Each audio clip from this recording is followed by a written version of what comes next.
Hi everyone, welcome to JKSSB online tutorial. This is Varsharani here. In this video, we will discuss Jammu Kashmir Reorganization Act. In this video, we will discuss Jammu Kashmir Reorganization Act 2019. So let's start. Jammu Kashmir Reorganization Act 2019. इसका मतलब है कि reorganise किया गया state को हमारी अलग अलग यूटीज के अंदर। हमारी एक पूरी स्टेट थी पहले, जम्मू कश्मीर स्टेट। इसकी दो यूटीज बना दी गई। कौन कौन सी यूटीज बनाई गई? अब दो यूटीज बनाई, Jammu and Kashmir UT and UT of Ladakh. अब किस आर्टिकल ने पार्लियामेंट को ये पावर दी कि आप अल्टर कर सकते हो नेम्स को या स्टेट को या उनकी बाउंड्री को या पूरा पॉलिटिकल मैप। फिजिकल मैप हम चेंज नहीं कर सकते, कोई भी चेंज नहीं कर सकता अपने देश का। पहाड़ जहां है वो वहीं रहेंगे, प्लेन जहां है वो वहीं रहेंगे, लेकिन पॉलिटिकल मैप अपना आप चेंज कर सकते हैं। कि अंदर अगर एक स्टेट है बड़ी सी, उसकी आप दो छोटी छोटी स्टेट बना सकते हो, छोटी छोटी यूटीज बना सकते हो, जोड़ सकते हो दो स्टेट्स को एक साथ, और नाम चेंज कर सकते हो। तो ये आर्टिकल 3 जो है ना, ये एम्पावर करता है पार्लियामेंट को कि आप इस तरह की चेंजेस यहाँ पे ला सकते हैं और न्यू स्टेट्स भी बना सकते हैं, न्यू यूटीज बना सकते हैं, जैसा चाहे वैसा कर सकते हैं। लेकिन एक दिक्कत थी, ये आर्टिकल पूरे इंडिया में अप्लाई हो जाएगा आर्टिकल 3, लेकिन जम्मू कश्मीर में अप्लाई नहीं होगा। ये क्या कहानी है? देखो यहाँ पे ना बहुत लंबी कहानी है। जम्मू कश्मीर के अंदर सिर्फ 3 चीजों के ऊपर चीजें आराम से अप्लाई हो सकती थी। जब इंस्ट्रूमेंट ऑफ एक्सेशन साइन हुआ था उसके बाद ये बातें आई थी। क्या क्या चीज? डिफेंस और एक्सटर्नल अफेयर्स के बाद यहाँ पे आते टेली कम्युनिकेशन, जो सैटेलाइट्स वगैरह होते हैं ना, जो टीवी वगैरह देखते हो आप। टेली कम्युनिकेशन, डिफेंस और एक्सटर्नल अफेयर्स, सिर्फ इन 3 चीजों के बारे में अगर सेंटर लॉ बनाना चाहे तो जम्मू कश्मीर के ऊपर वो बना सकती है। और इनमें भी अगर प्रेसिडेंशियल ऑर्डर से कोई चीज लानी हो यहाँ पे, तो उसके लिए भी यहाँ की जो कॉन्स्टिट्यूएंट असेंबली होगी या लेजिस्लेटिव असेंबली, उसको कंसल्ट करना पड़ेगा प्रेसिडेंट को इसके बारे में भी, ठीक है। लेकिन अगर इसके अलावा वाले कोई फील्ड होंगे, इन तीनों को छोड़ के कुछ और चीजों के ऊपर कुछ लॉज बनाने हैं अगर, तो फिर प्रेसिडेंट को यानी सेंटर को पूरा जम्मू कश्मीर के कॉन्स्टिट्यूएंट असेंबली की परमिशन चाहिए, इनकी मंजूरी चाहिए वहां पे बेसिकली। लेकिन आप देखो, कॉन्स्टिट्यूएंट असेंबली 1951 में बनी थी और 1957 में 26 जनवरी के दिन डिसॉल्व हो गई, खत्म हो गई। और इसने कुछ नहीं बताया कि आगे कैसे क्या होगा, हमारी जगह पे कौन काम करेगा, ठीक। तो आर्टिकल 370 जो होता है वो शील्ड करता है वो जम्मू कश्मीर को। दूसरे जो भी लॉ सेंटर के हैं वो यहाँ की कॉन्स्टिट्यूएंट असेंबली की इजाजत के बिना यहाँ अप्लाई नहीं हो सकते, ऐसा बोलता है आर्टिकल 370, ठीक। आर्टिकल 370 के अंदर बहुत सारे प्रोविजंस हैं, ठीक। अच्छा जी, तो अब कॉन्स्टिट्यूएंट असेंबली तो है नहीं, अब क्या करें? लॉज अगर लाने हैं तो क्या करें? कॉन्स्टिट्यूएंट असेंबली को पूछते, लेकिन वो तो है ही नहीं। जब कॉन्स्टिट्यूएंट असेंबली नहीं है तो आर्टिकल 367 के अंदर, ये एक इंटरप्रिटेशन आर्टिकल है, ये आर्टिकल 367। इसके अकॉर्डिंग कॉन्स्टिट्यूएंट असेंबली इक्वल हो जाती है लेजिस्लेटिव असेंबली के। तो स्टेट की जो लेजिस्लेचर है, अब ये इसका काम कर सकती है। अच्छा जी, लेकिन इस बार क्या था, जब 2019 के अंदर ये रीऑर्गेनाइजेशन एक्ट आया, उस टाइम में ना जम्मू कश्मीर में लेजिस्लेटिव असेंबली भी नहीं थी। अच्छा, तो अगर लेजिस्लेटिव असेंबली नहीं है तो प्रेसिडेंट अगर रूल लगाए ना, तो तब हटा सकते हैं आर्टिकल 370 के प्रोविजन को। अब एडिट कैसे करें हम? पहले हमें आर्टिकल 370 के प्रोविजन को ही एडिट करना होगा, जो इजाजत दे दें आर्टिकल 3 को अप्लाई करने की। सिंपल, आपको ये समझ में आया? आर्टिकल 370 शील्ड का काम कर रही है यहाँ पे, और हमें अगर आर्टिकल 3 को यहाँ पे अप्लाई करना है, यहाँ की स्टेट को रीऑर्गेनाइज करना है, जोड़ना है या तोड़ना है, या अलग अलग नाम रखने हैं, डिस्ट्रिक्ट बढ़ाने हैं, घटाने हैं, ये सब काम हम कैसे कर सकते हैं? आर्टिकल 370 के कुछ प्रोविजंस हैं जो रोकते हैं, जिनके अंदर कुछ भी लिखा होगा, इंडिया का कोई भी कानून लिखा होगा एप्लीकेबल है, एक्सेप्ट J&K लिखा होता है, मतलब जम्मू कश्मीर के ऊपर अप्लाई नहीं होगा। तो उन प्रोविजंस को वहां से हटाना है, ठीक है। तो उन प्रोविजंस को हटाने के लिए क्या किया गया, यहाँ पे प्रेसिडेंट ने एक ऑर्डर पास किया 5 अगस्त को। क्योंकि लेजिस्लेटिव असेंबली तो है नहीं, किससे कंसल्ट करेंगे। तो यहाँ पे 2018 से ही 2018 के जून से ही सरकार गिर गई थी, तो यहाँ लग गया था क्या, गवर्नर रूल। तो गवर्नर रूल लगा, और उसके बाद लगा 6 महीने के बाद ही प्रेसिडेंट रूल। देखो कहानी क्या है, प्रेसिडेंट रूल डायरेक्ट लग नहीं सकता, और अगर प्रेसिडेंट रूल लगा हो ना अगर, तो तब लेजिस्लेटिव असेंबली पार्लियामेंट के बराबर होती है, यानी पार्लियामेंट जो होता है ना वो लेजिस्लेटिव असेंबली के बराबर होता है, और वो लॉ बना सकता है स्टेट के लिए, ठीक। प्रेसिडेंट रूल के अंदर पार्लियामेंट लॉ बना सकता है जम्मू कश्मीर के लिए, लेकिन प्रेसिडेंट रूल डायरेक्ट नहीं लगता, गवर्नर रूल पहले चाहिए। तो 2018 के जून में पहले गवर्नर रूल लगता है, सरकार गिरती है। हमारी लास्ट सीएम रही है महबूबा मुफ्ती जी, उनकी सरकार थी वो, और बीजेपी की मिलके, पीडीपी और बीजेपी की गठबंधन सरकार थी यहाँ पे। वो सरकार जब गिर जाती है यहाँ पे, तो गवर्नर रूल लगता है, फिर 6 महीने के बाद प्रेसिडेंट रूल लगता है, और प्रेसिडेंट रूल के अंदर देखो आप, लेजिस्लेटिव असेंबली हो जाती है पार्लियामेंट के बराबर, यानी पार्लियामेंट लेजिस्लेटिव असेंबली के बराबर हो जाती है। पार्लियामेंट यहाँ पे रूल बना सकती है, कानून बना सकती है, कुछ भी कर सकती है ऐसी में, ठीक है। तो प्रेसिडेंट क्या करते हैं, एक ऑर्डर पास करते हैं। कब हुआ ये, 5 अगस्त को, ठीक है। और इस ऑर्डर का नाम होता है the constitution application to Jammu and Kashmir order 2019। President एक ऑर्डर निकालते हैं 5 अगस्त को 2019 में, ठीक। तो इसमें ये क्या करते हैं, खत्म कर देते हैं जम्मू कश्मीर का स्पेशल स्टेटस जम्मू कश्मीर को जो मिला था, दिल्ली एग्रीमेंट 1952 की वजह से मिला था। यहाँ पे एक बार देख लो इसका नाम, दिल्ली एग्रीमेंट 1952 को इम्प्लीमेंट किया गया था 1954 में प्रेसिडेंशियल ऑर्डर के थ्रू, और इन दोनों को इसने खत्म कर दिया। आर्टिकल 35A जो है स्पेशल स्टेटस दे रहा था, उसे खत्म कर दिया गया, खासकर लैंड के जो रिलेटेड थे ना आर्टिकल, और सिटीजनशिप के रिलेटेड उन सारे आर्टिकल्स को यहाँ पे खत्म कर दिया जाता है, रिपील कर दिया जाता है, और जम्मू कश्मीर का स्पेशल स्टेटस उठा दिया। जब ये स्पेशल स्टेटस हट गया तो ये आम स्टेट हो गई बाकी स्टेट्स की तरह, यहाँ पे भी सेंटर के सारे लॉज चल पड़ेंगे अब, ठीक।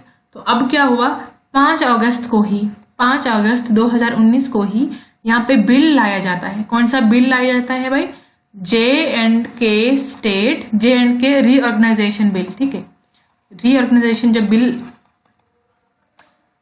जब अभी पास नहीं ना हुई होती चीज, जब तक अभी प्रेसिडेंट उसके ऊपर असेंट नहीं दे देते तो उसे बिल ही कहेंगे, ठीक। तो ये बिल आता है 5 अगस्त 2019 को, और राज्यसभा इसको सेम उसी दिन पास कर देती है। राज्यसभा ने पास कर दिया बिल्कुल मेजोरिटी के साथ उसी दिन, तो पास कर दिया इन्होंने 5 तारीख को ही, और लोकसभा इसको नेक्स्ट डे पास करती है।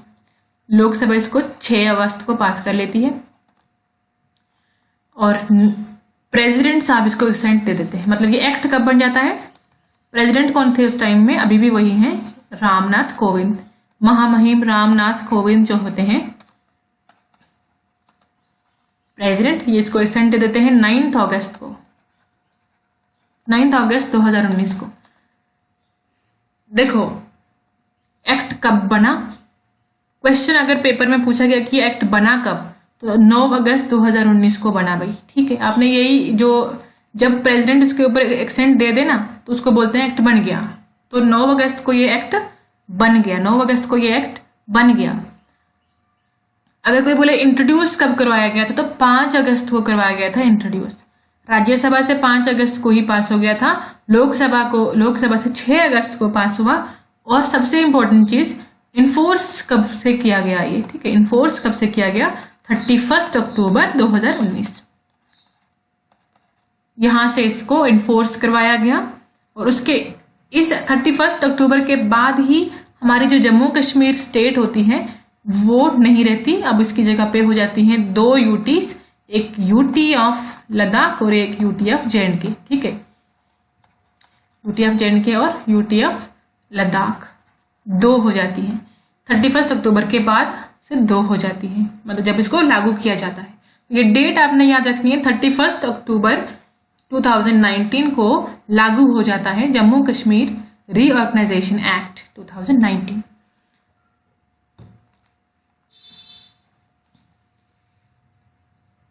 अच्छा जी, इसके बारे में देखो, जम्मू एंड कश्मीर क्रिएट किया गया under section 4। Jammu and Kashmir UT को सेक्शन 4 के अंदर क्रिएट किया गया, सेक्शन 4 के अंदर जम्मू एंड कश्मीर, और सेक्शन 3 के अंदर लद्दाख को क्रिएट किया गया, लद्दाख यूटी को क्रिएट किया गया। अच्छा, अभी तो मैंने बताया नहीं आपको टोटल सेक्शन है कितने, क्या, ये पहले वो देख लो कि टोटल सेक्शन कितने हैं इस एक्ट में, है क्या क्या। ठीक है, एक बार फिर से यही रिवाइज किया गया है। राज्यसभा ने इसको 5 तारीख को पास किया। 5 तारीख को ये इंट्रोड्यूस किया था। किसने इंट्रोड्यूस किया था इसको? होम मिनिस्टर जो थे, अभी भी यही हैं, श्री अमित शाह जी। तो ये बिल उसी दिन यहाँ से राज्यसभा से पास हो जाता है, लोकसभा इसको नेक्स्ट डे पास करती है। तो it came into force on 31 अक्टूबर 2019। इस एक्ट के अंदर क्या क्या है, बहुत ही इंपॉर्टेंट पॉइंट बता रही हूँ। इस एक्ट के अंदर क्या क्या है, 103 इसके सेक्शंस हैं, 14 इसके पार्ट्स हैं और 5 इसके स्केड्यूल्स हैं। There are 103 sections, 14 parts and 5 schedules. अच्छा जी, तो स्केड्यूल्स के ऊपर नजर डाल देते हैं एक एक करके।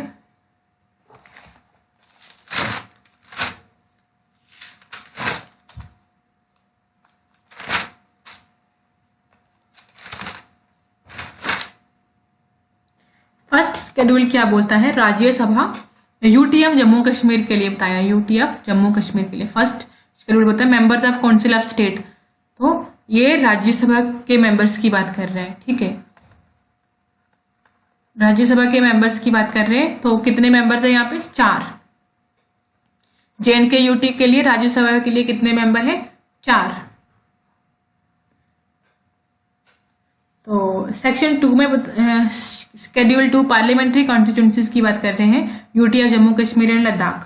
तो इसमें क्या है, 5 तो जम्मू कश्मीर की यूटी के हैं और 1 लद्दाख की यूटी के लिए। पार्लियामेंट्री कॉन्स्टिट्यूंसी में पार्लियामेंट्री कॉन्स्टिट्यूंसी के लिए यूटी ऑफ लद्दाख से 1 और यूटी ऑफ जम्मू कश्मीर से 5। असेंबली की कॉन्स्टिट्यूंसीज देखें अगर, तो सिर्फ जम्मू कश्मीर की है, लद्दाख की कोई है नहीं। लद्दाख की कोई असेंबली नहीं है, लद्दाख की कोई असेंबली नहीं है। ओथ एंड अफर्मेशन आते हैं शेड्यूल 4 में। ये शेड्यूल है, शेड्यूल 1, शेड्यूल 2, शेड्यूल 3, शेड्यूल 4। तो ओथ एंड अफर्मेशन किसकी? जो मेंबर्स लेजिस्लेटिव असेंबली के बनते हैं या जो काउंसिल ऑफ मिनिस्टर बनते हैं, वो जब जीतते हैं ना तो वो ओथ लेते हैं, अफर्मेशन लेते हैं।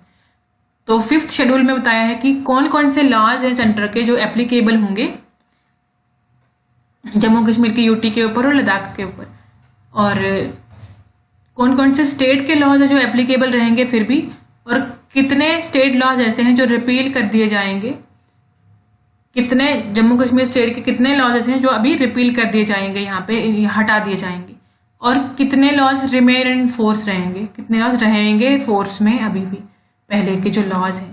तो ये 5th शेड्यूल में बताया गया है, 5th शेड्यूल में इसके बारे में बात की गई है। तो अगर हम इसको डिटेल में थोड़ा सा अभी देख ही लें इसके बारे में, तो सेंट्रल लॉज कितने यहाँ पे एप्लीकेबल है? 106, और जो स्टेट लॉज रिपील कर दिए गए हैं वो हैं 153 तो स्टेट के लॉ थे और 11 उसमें ऐड कर दो गवर्नर के लॉ, तो टोटल हो गए 164। अगर ऑप्शन में 164 हुआ तो it's okay, not bad. Okay, 153 अगर ऑप्शन में तब भी ठीक। बात करें पार्ट्स की, तो पार्ट्स है 14 पार्ट्स है। देखो एक बार नजर डाल दो। पार्ट 1 प्रिलिमिनरी, इसके बारे में डेफिनेशन वगैरह इसके अंदर बताते हैं, और रीऑर्गेनाइजेशन एक्ट के बारे में बताएंगे। दूसरे में रीऑर्गेनाइजेशन कैसे करी गई है जेएंडके की, कैसे जेएंडके यूटी बनाई गई, कैसे लद्दाख यूटी बनाई गई, इनके बारे में दूसरे में लिखा है। और पार्ट 3 में लिखा है रिप्रेजेंटेशन ऑफ लेजिस्लेचर, 4th में administration of J K UT, 5th में डिलिमिटेशन ऑफ कॉन्स्टिट्यूएंसीज, इनकी बाउंड्रीज फिर से रीडिफाइन करना, 6th में एसटीज और एससीज का रिजर्वेशन वगैरह इनके बारे में क्या है सीट्स के लिए। पार्ट 7 में लिखा है मिसलेनियस और ट्रांजिशनल प्रोविजंस के बारे में। पार्ट 8 कवर करता है हाई कोर्ट के बारे में। हाई कोर्ट के बारे में एक और इम्पोर्टेंट बात बता देती हूँ। जो हाई कोर्ट है ना, वो कॉमन है जम्मू कश्मीर यूटी के लिए और लद्दाख यूटी के लिए, एक ही अभी भी कॉमन हाई कोर्ट है हमारे पास। पार्ट 9 देखें तो advocate general of J K UT होगा, पार्ट 9 में बताया गया है। पार्ट 10 में authorisation of expenditure and distribution of revenues. Part 11 में appropriation of assets and liabilities की बात की गई है। पार्ट 12 में provision as to certain corporations and any other matter. Part 13 में बताया गया provision as to service. Part 14 में बताया लीगल एंड मिसलेनियस प्रोविजंस। ये हैं इसके कुछ इंपॉर्टेंट पार्ट्स।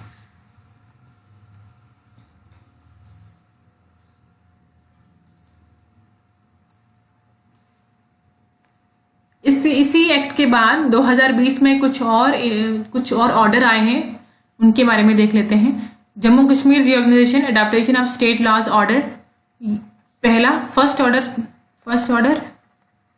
सेकेंड ऑर्डर आया था 19 मई को, और थर्ड जो ऑर्डर आया है ये आया 27 अक्टूबर को 2020 में।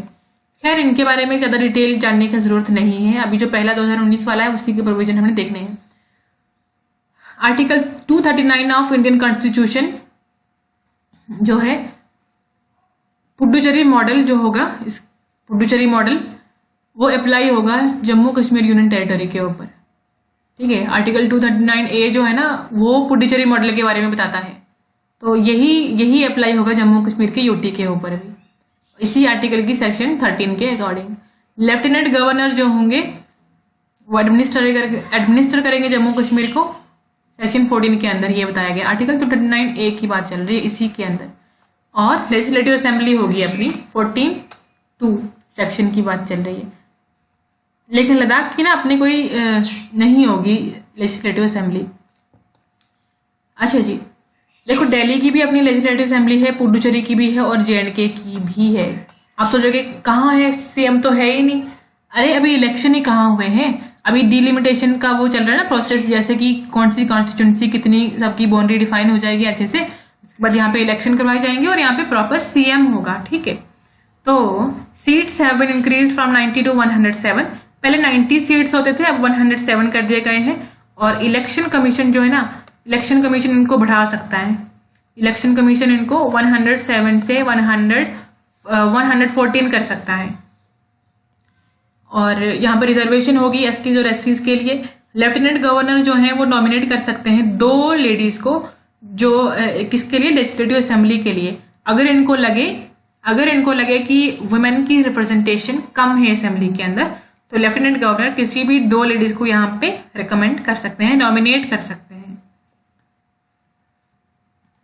अच्छा जी, तो यूटी ऑफ लद्दाख सेक्शन 3 के अंदर बनाई गई, इसी के अंदर। और इसमें कारगिल और लेह डिस्ट्रिक्ट हैं, और जम्मू कश्मीर की यूटी के अंदर सारे डिस्ट्रिक्ट हैं कारगिल और लेह को छोड़कर। और लेह के लिए लद्दाख की ना कोई लेजिस्लेटिव असेंबली नहीं है। जम्मू कश्मीर की लेजिस्लेटिव असेंबली है, लद्दाख की नहीं है। लोकसभा के अंदर यहां से एक ही सीट है, लोकसभा के अंदर यहां से सिर्फ एक सीट है। तो चीफ मिनिस्टर जो होगा वो लेफ्टिनेंट गवर्नर से एडवाइस लेगा सारे ही कैबिनेट डिसीजंस के लिए, ठीक। 106 सेंट्रल लॉज यहाँ पे एप्लीकेबल हो चुके हैं, अप्लाई कर चुके हैं JNK और लद्दाख में। 153 जो स्टेट के लॉज हैं वो रिपील कर दिए गए हैं, यही पहले भी बताया था। 166 जो है रिमेन इन फोर्स, स्टेट के पहले से जो लॉज हैं 166 वो अभी मतलब फोर्स में रहेंगे। और कुछ इंपॉर्टेंट पॉइंट देख लो आप यहां से। –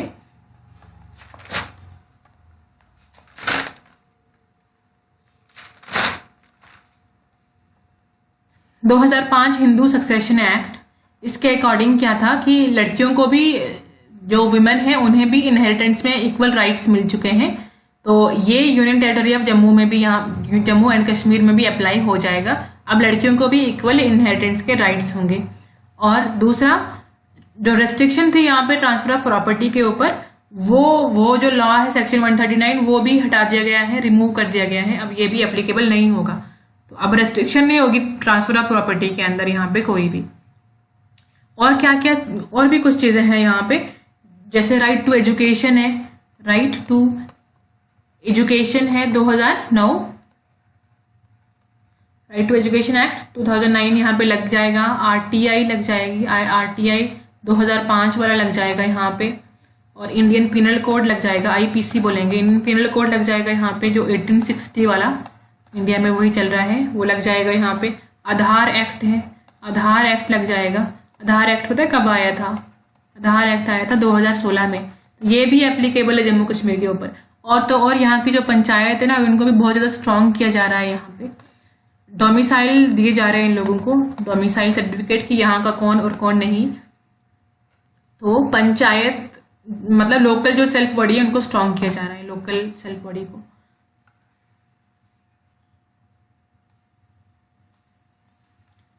खैर ये तो यहाँ लिखा ही हुआ था। आरटीआई को स्ट्रॉन्ग किया गया। जम्मू कश्मीर में भी एक आरटीआई आई थी 2009 में, राइट टू इन्फॉर्मेशन एक्ट 2009 में यहाँ पे दिया गया था, लेकिन उसमें ना सारे प्रोविजन नहीं थे जो कि राइट टू इन्फॉर्मेशन एक्ट 2005 में सेंटर ने जब बनाया था उसमें थे। तो अब जो सेंटर वाला था आरटीआई एक्ट वो वाला लागू होगा, और जम्मू कश्मीर में 2009 में जो आया था वो वाला नहीं होगा, उसे खत्म कर दिया गया। एंटी करप्शन ब्यूरो यहाँ पे बनाया जाएगा डायरेक्ट कंट्रोल में लेफ्टिनेंट गवर्नर के, और जो हाई कोर्ट वो तो बता ही दिया कॉमन रहेगा सेक्शन 75(1)(a) के अंदर आता है। कॉमन है जम्मू कश्मीर और लद्दाख यूटी दोनों के लिए ही कॉमन रहेगा हाई कोर्ट। अच्छा जी, कुछ और चीजें भी हैं, जैसे जो लेजिस्लेटिव असेंबली है वो किस किस चीज के लिए लॉ बना सकती है, किसके लिए नहीं बना सकती। देखो आप, स्टेट लिस्ट के लिए लॉ बना सकती है हमारी लेजिस्लेटिव असेंबली, और कॉन्करेंट लिस्ट के लिए भी बना सकती है। लेकिन तरीका क्या है, स्टेट लिस्ट में पुलिस और जो ऑर्डर होता है लॉ एंड ऑर्डर उनको छोड़ के, ठीक है, एंड लॉ एंड ऑर्डर को छोड़कर बाकी सब के लिए बना सकती है। जो भी स्टेट लिस्ट में जो चीजें हैं ना, होती है यूनियन लिस्ट, एक होती है स्टेट लिस्ट, एक होती है कॉन्करेंट लिस्ट। कॉन्करेंट लिस्ट में सेंटर और स्टेट दोनों में आ जाते हैं वो सब्जेक्ट। स्टेट लिस्ट में सिर्फ स्टेट के हाथ में होते हैं, यूनियन लिस्ट में सिर्फ वो वाले जो सब्जेक्ट है यूनियन के पास होता है, मतलब सेंट्रल गवर्नमेंट देखती है सिर्फ। तो स्टेट लिस्ट के सारे ही सब्जेक्ट्स के ऊपर, सारी ही चीजों के ऊपर लेजिस्लेटिव असेंबली हमारी कानून बना सकती है, except police and law and order. और कॉन्करेंट लिस्ट में वैसे ही जैसे बाकी यूटीज कर सकती हैं वैसे ही जम्मू कश्मीर की यूटी भी कर सकती है, जो कि कॉन्करेंट लिस्ट के जो भी चीजें हैं उनके ऊपर बिल्कुल वैसे ही कर सकती है। और सेंटर क्या कर सकती है, यहाँ पे सेंटर जैसे बाकी यूटीज के ऊपर काम कर रही है वैसे ही जम्मू कश्मीर के ऊपर भी कर सकती है। उनके ऊपर पूरा राइट है उनके पास, जैसे बाकी यूटीज के लिए लॉ बना सकते हैं वैसे यहाँ के लिए भी बना सकते हैं।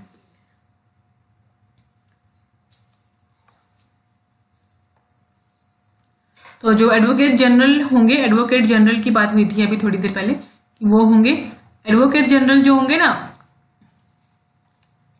यहां बता देती हूँ, वो एडवाइस करेंगे हमारी गवर्नमेंट को किसी भी कैबिनेट के डिसीजन में। तो एडवोकेट जनरल जम्मू कश्मीर की यूटी के लिए होंगे वो, ठीक। अच्छा जी, रणबीर पिनल कोड को रिप्लेस कर दिया गया है इंडियन पिनल कोड से, और JK criminal penal code, JNK CRPC को रिप्लेस कर दिया गया है सेंट्रल CRPC, CR मतलब क्रिमिनल पिनल कोड। ये चीज आपने याद रखनी है। यहां से लद्दाख की कोई भी लेजिस्लेटिव असेंबली नहीं है, जम्मू कश्मीर की है।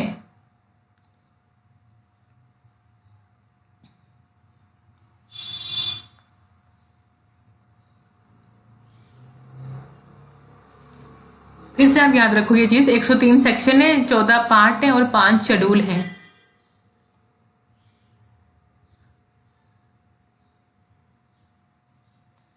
अच्छा, तो इसमें मेन चीजें किस किस चीज पे फोकस किया गया है, लेजिस्लेटिव असेंबली के ऊपर और हाउस ऑफ पीपल। इसमें इसके अंदर क्या, लेजिस्लेटिव असेंबली को बनाना, construction and abolishment, conditions of electing members और power and duties of legislative assembly. Chief minister के बारे में और लेफ्टिनेंट गवर्नर और इलेक्शन कमीशन, इनके बारे में फोकस किया गया है ज्यादा, और इनके बारे में हम डिटेल में पढ़ेंगे नेक्स्ट वीडियो के अंदर। और इसके पहले जो हमने देखा history of Jammu and Kashmir, उसमें कुछ फैक्चुअल पॉइंट है जो हमने बताए नहीं है। कॉन्सेप्ट तो देख लिया, लेकिन फैक्चुअल जो पॉइंट है बीच में कई बार ये भी पूछ लिए जाते हैं, क्या मैच द फॉलोइंग आ जाता है कई बार, तो हमें मालूम होना चाहिए एटलीस्ट उनके बारे में भी। तो जब 1947 में इंस्ट्रूमेंट ऑफ एक्सेशन साइन हो जाता है ना इंडिया के साथ, तो जम्मू कश्मीर बन जाती है इंडिया की एक टेरिटरी, इंडिया की एक स्टेट। इससे पहले क्या होती है, इससे पहले एक प्रिंसली स्टेट होती है उसके बाद ये इंडिपेंडेंट हो जाती है जब अंग्रेज चले जाते हैं, मतलब जब अंग्रेजों ने घोषणा कर दी कि हम भाई इंडिया को इंडिपेंडेंट कर रहे हैं, तो उस टाइम में इन्होंने डिसाइड किया कि हम भी इंडिपेंडेंट रहेंगे, हम ना पाकिस्तान के पास जाएंगे ना इंडिया के पास जाएंगे, नो पाकिस्तान नो इंडिया। लेकिन उन्होंने एक और कंडीशन रखी कि जो हम पे हमला करेगा हम उसके अपोजिट वाले के साथ जाके मिल जाएंगे। लेकिन पाकिस्तान से रहा नहीं, क्योंकि जल्दी जल्दी हमला कर दिया उन्होंने।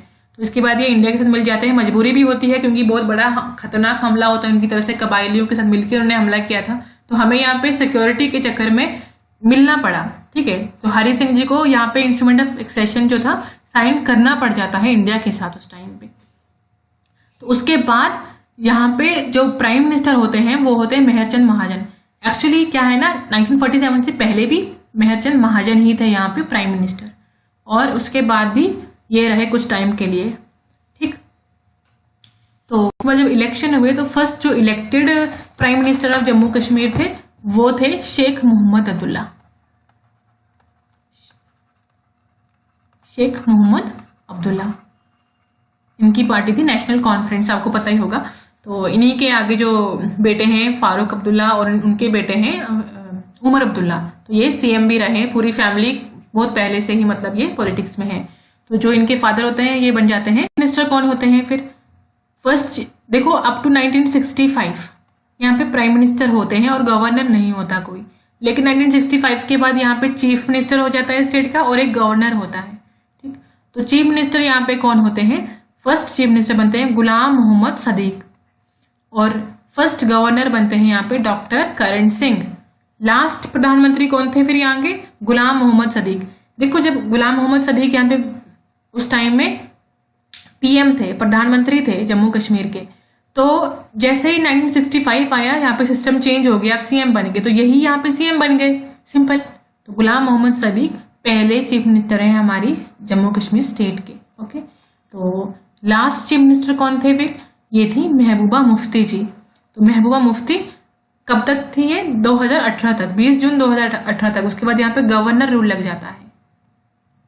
इनकी सरकार थी बीजेपी और पीडीपी की गठबंधन सरकार आई थी इनकी, लेकिन बहुत ज्यादा देर तक चली नहीं थी। फिर लास्ट गवर्नर जो थे सत्यपाल मलिक। महबूबा मुफ्ती जो है फर्स्ट फीमेल चीफ मिनिस्टर है जम्मू कश्मीर की। तो ये भी बहुत इंपॉर्टेंट पॉइंट हो जाता है, फर्स्ट वुमेन सीएम, ठीक।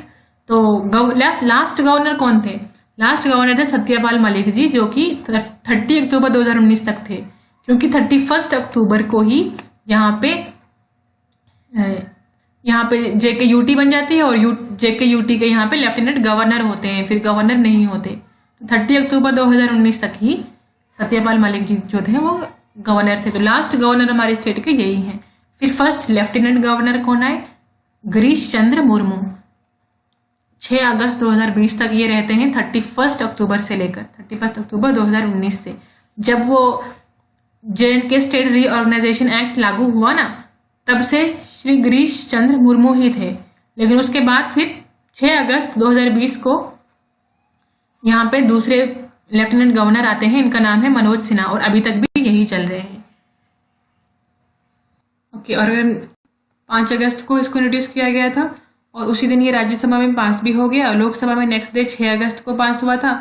और ये एक्ट कब बना था? 2019 के 9 अगस्त को, ठीक है। तो अगर कोई क्वेश्चन ये आ सकता है कि एक्ट बना कब था, कौन सा एक्ट जिसकी बात हो रही? जम्मू कश्मीर रीऑर्गेनाइजेशन एक्ट 2019 कब बना था? ये 9 अगस्त 2019 को बना था, ठीक है। जिस दिन प्रेसिडेंट की एसेंट मिल जाती है ना किसी बिल को, उस दिन वो एक्ट हो जाता है।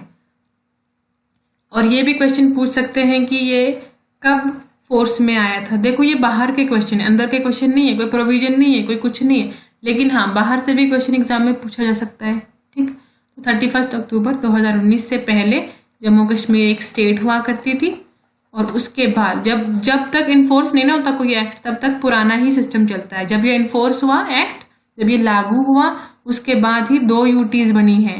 कौन कौन सी? J&K यूटी और लद्दाख यूटी, ठीक है। लद्दाख की यूटी जो है ये 2 बनी है। 31 अक्टूबर 2019 में यूटी ऑफ जम्मू कश्मीर बनी और यूटी ऑफ लद्दाख बनी। यानी उस दिन तो ये उस दिन ये फोर्स में आया था ना, लागू हुआ था उस दिन से। इस एक्ट के अंदर क्या क्या है उसके बारे में आज हम डिटेल में बात करने वाले हैं। देखो 103 सेक्शंस हैं, 14 पार्ट्स हैं, 5 शेड्यूल्स हैं। फिर से अगर हम देखें शेड्यूल्स को देखें अगर, तो 5 है। सबसे पहले शेड्यूल में बात किसकी हो रही है? Members of council of state, मतलब राज्यसभा के मेंबर्स की बात हो रही है। जम्मू कश्मीर यूटी से 4 हैं, ठीक। पार्लियामेंट्री कॉन्स्टिट्यूंसीज की बात हो रही है, मतलब कि लोकसभा की बात हो रही है। यहाँ पे लोकसभा के मेंबर्स की बात हो रही है। तो कितनी सीट्स है जम्मू कश्मीर से? यहाँ पे 5, और यूटी ऑफ लद्दाख से कितनी है? 1 सीट है लोकसभा की, ठीक, सिर्फ 1 सीट है लद्दाख की। अब असेंबली कॉन्स्टिट्यूंसीज, जम्मू कश्मीर की असेंबली कॉन्स्टिट्यूंसीज कितनी है? तो जम्मू कश्मीर में असेंबली है, मेन चीज पहले देख लो कि जम्मू कश्मीर की अपनी असेंबली है, लद्दाख की असेंबली नहीं है। तो जम्मू कश्मीर की असेंबली की कितनी सीट्स हो गई हैं? 107। पहले 90 सीट्स थी, अब 107 सीट्स हैं, ओके। और इनमें से भी जो 24 हैं वो पीओके के लिए, पीओके वाले पार्ट के लिए रिजर्व रखी गई हैं, वो हम आगे डिटेल में बात कर लेंगे, ठीक है।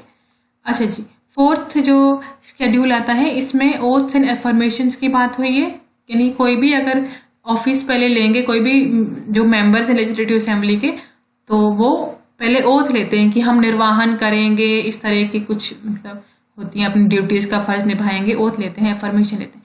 तो जो 5th पार्ट है, 5th शेड्यूल है, उसमें लॉज की बात करी गई है कि कौन से लॉ यहाँ पे एप्लीकेबल होंगे, कौन से नहीं होंगे। तो आपको पूरे लॉ यहाँ पे डिटेल में नहीं देखने हैं, आपने सिर्फ देखना है कि कितने लॉज सेंटर के यहाँ एप्लीकेबल हैं। 106। अच्छा जी, स्टेट के जो लॉज है वो रिपील जो हो चुके हैं, वो कितने रिपील हुए यहाँ पे? 153। और जो स्टेट के लॉज जो रिमेन रहेंगे, मतलब अभी भी फोर्स में हैं, वो कितने हैं? 166, ठीक है। ये जो है ना, ये सेम ही है, ये सेम ही चीज है कि कितने लॉज अभी फोर्स में हैं। अच्छा जी, फिर अगर हम पार्ट्स की बात करें, पार्ट्स मतलब चैप्टर्स, तो चैप्टर्स के अंदर कितनी कितनी सेक्शन आती हैं वो हम आगे डिटेल में देख लेंगे। नॉइस के लिए सॉरी। पार्ट 1 में प्रिलिमिनरी है, प्रिलिमिनरी में 1 और 2 सेक्शन आती है, सेक्शन 1 और 2। फिर पार्ट 3 में reorganisation of state of Jammu Kashmir आ जाता है, जिसमें 3 से लेके 7 तक आती है सेक्शन। और पार्ट 3 में रिप्रेजेंटेशन ऑफ लेजिस्लेचर्स आ जाता है, और पार्ट 3 में बहुत ज़्यादा सेक्शंस हैं, 8 से लेके 57 तक आ जाती है। यहाँ पे administration of union territory of Ladakh, तो यहाँ पे सिर्फ 58 सेक्शन, एक ही सेक्शन में निपट जाएगा ये वाला। फिर पार्ट 5 में डिलिमिटेशन ऑफ कॉन्स्टिट्यूएंसीज आता है, यानी उनकी बाउंड्रीज वगैरह देखी जाएगी। तो 59 से लेके 64 तक की आएगी सेक्शन, जिसमें पार्ट 6 में यानी चैप्टर 6 में एसटीज और एससीज की बात होती है। तो 65 से लेके 66 तक यहाँ पे सेक्शंस आएंगी, कवर हो जाएंगी। पार्ट 7 के अंदर मिसलेनियस एंड ट्रांजिशनल प्रोविजंस हैं कुछ, और यहाँ पे 67 से लेके 74 तक आएंगी सेक्शंस। हाई कोर्ट के बारे में पार्ट 8 में बात करी गई है, 75 से लेके 78 तक आएंगी ये 8 तक सेक्शंस। नेक्स्ट जो आएगा पार्ट 9,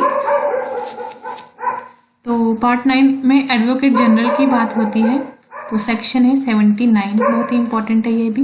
पार्ट 10 के अंदर authorisation of expenditure and distribution of revenues हुआ है, तो पार्ट 10 के अंदर जो है 80 से लेके 83 तक आएंगे। ये हम आगे डिटेल में देखने वाले हैं, तो इसलिए मैं यहाँ पे ज़्यादा डिटेल अभी करवा नहीं रही हूँ।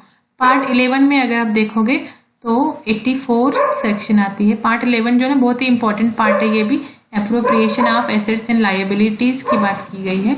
देखो अभी न्यूज़ में भी आया था पीछे की, जो जम्मू कश्मीर एंड लद्दाख की जो यूटी हैं, जम्मू कश्मीर और लद्दाख की जो यूटीज हैं, इनमें एसेट्स और लायबिलिटीज का एप्रोप्रिएशन हुआ, यानी हिसाब किया गया है, टोटल बांटा गया है चीजों को, किसके कितने एसेट्स हैं, किसके कितने लायबिलिटीज हैं, क्योंकि पहले एक ही था ना, तो अब अलग अलग हो गए।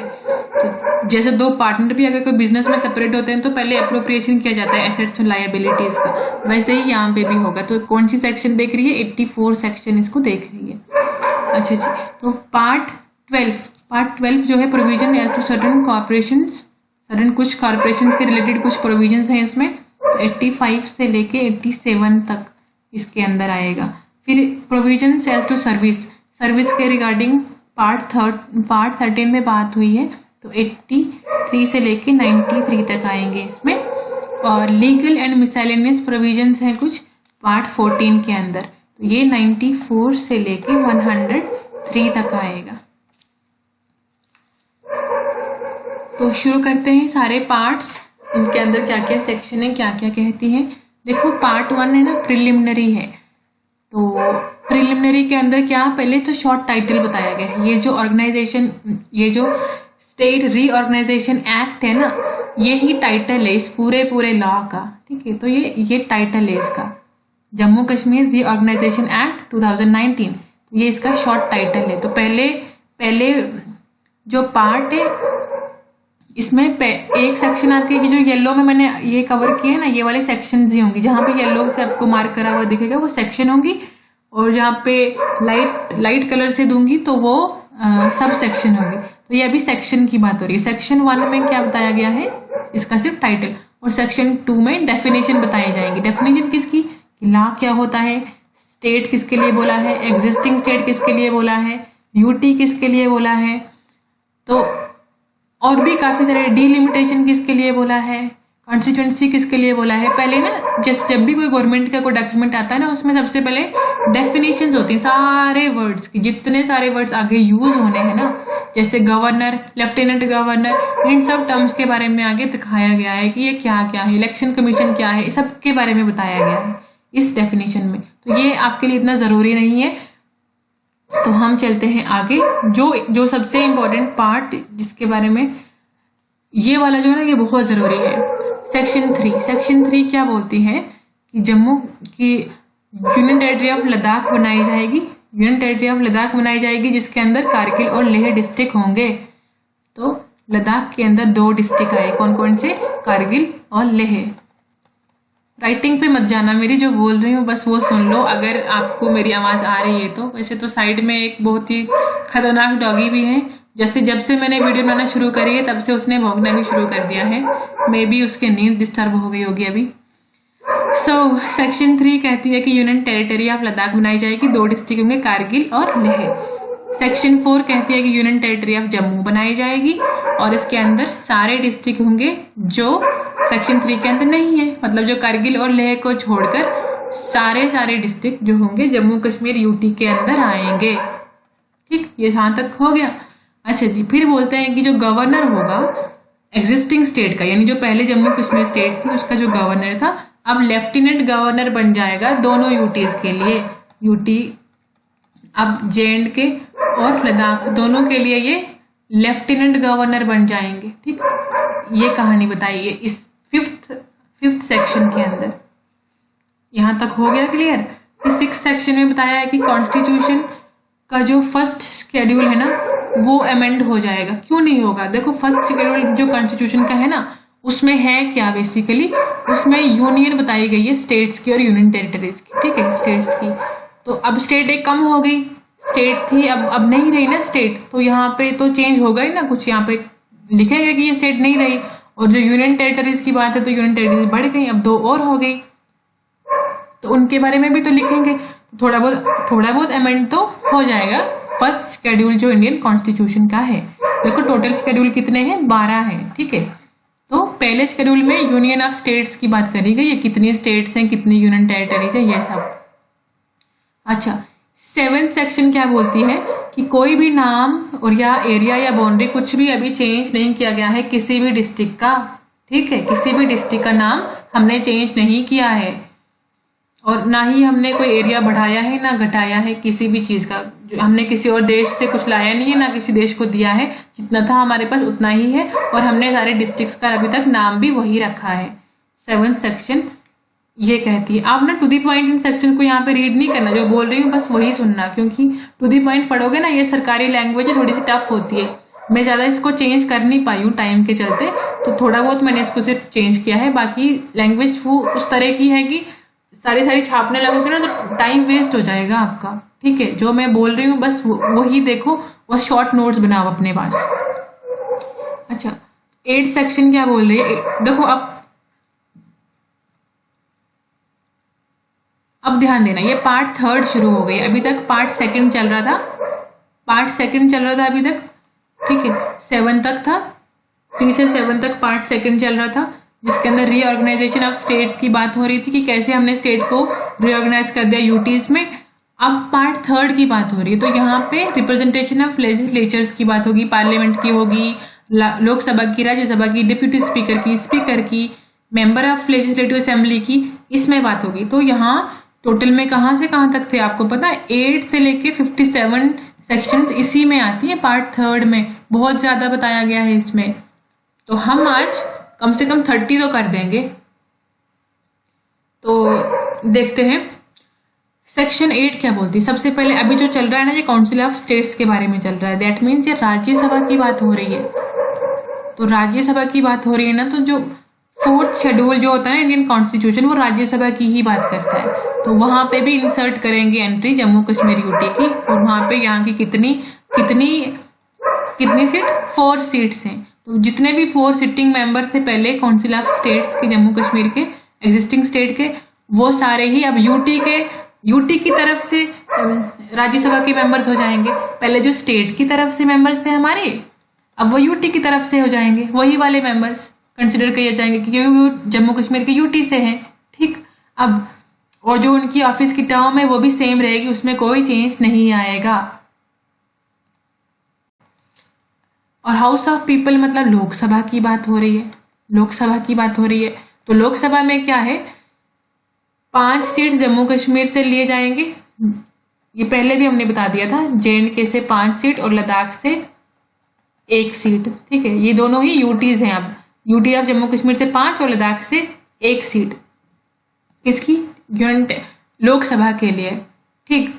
और जो फर्स्ट शेड्यूल है ना किसका, रिप्रेजेंटेशन ऑफ पीपल एक्ट 1950 का जो रिप्रेजेंटेशन ऑफ पीपल एक्ट है, उसके अंदर भी कुछ अमेंडमेंट्स आएंगे, किसमें 43 ऑफ 1950। इस सेक्शंस के अंदर कुछ चेंजेस आएंगे, ऑब्वियसली वो तो आएंगे ही ना, क्योंकि अब तब पहले बात करी होगी कि इतनी स्टेट्स आ रहे हैं यहाँ पे, अब तो स्टेट में 2 यूटी की तरफ से यहाँ पे मेंबर आ रहे हैं, इतनी सीट्स जा रही हैं, तो यहाँ पे भी अमेंडमेंट होगा, किसमें, रिप्रेजेंटेशन ऑफ पीपल एक्ट 1950। इसके पहले शेड्यूल में चेंज आएंगे। अब आप बोलोगे ये पहला शेड्यूल क्या है इसका, देखो आपको ना इतना ज्यादा डीप जाने की इसमें जरूरत नहीं है। आप अभी अब कोई जज का एग्जाम नहीं दे रहे हो, आप इस वक्त जेके SSB दे रहे हो। इसका जो पॉलिटिकल साइड है ना, सिर्फ आप वो देखो, पॉलिटिकल साइड देखो आप, इसका लीगल साइड पे बहुत ज्यादा मत जाओ इसके, ठीक है। वो भी ये जो है ना, वो बहुत डिटेल में करा रही हूँ आपको मैं। आप क्यों करवा रही हूँ डिटेल में, इसका भी कारण है, क्योंकि जो ये टॉपिक है ना, ये आगे आने वाले हर एक एग्जाम में आने वाला है, और अभी भी आपके 2-3 एग्जाम में आपने जो फॉर्म भरे हुए हैं, इनमें ये आएगा ही आएगा। ये जो सिलेबस में ना, जब सारे एग्जाम के सिलेबस में ये देखने को मिले तो फिर इसको डिटेल में करना ठीक होता है। एक बार कर लोगे अच्छे से तो ठीक रहेगा, अपने नोट्स बन जाएंगे आपके पास। तो सेक्शन 11 क्या बोलती है, सेक्शन 11 की जो सब सेक्शन है पहली, उसमें क्या बोला गया है कि जो डीलिमिटेशन है ना, तो डीलिमिटेशन ना पार्लियामेंट्री कॉन्स्टिट्यूशन ऑर्डर होता है, जो कॉन्स्टिट्यूंसीज ऑर्डर 1976, वो भी अमेंड किया जाएगा, ठीक है, उसे भी अमेंड किया जाएगा। तो उस ऑर्डर को जानने की भी जरूरत नहीं है, जस्ट एक देखो कि डीलिमिटेशन के लिए जो ऑर्डर बना हुआ था पहले, उसे भी अमेंड कर रहे हैं, क्योंकि ऑब्वियसली हमें डीलिमिट करनी पड़ेंगी। यहाँ पे बाउंड्रीज थोड़ा बहुत चेंज होंगी, किसकी, कॉन्स्टिट्यूएंसीज की बाउंड्री, ठीक। तो उसके लिए हमें ये करना होगा, क्योंकि पार्लियामेंट्री कॉन्स्टिट्यूएंसीज ये है ना, तो इनके लिए बाउंड्री थोड़ी बहुत चेंज होनी पड़ेगी। अच्छा जी,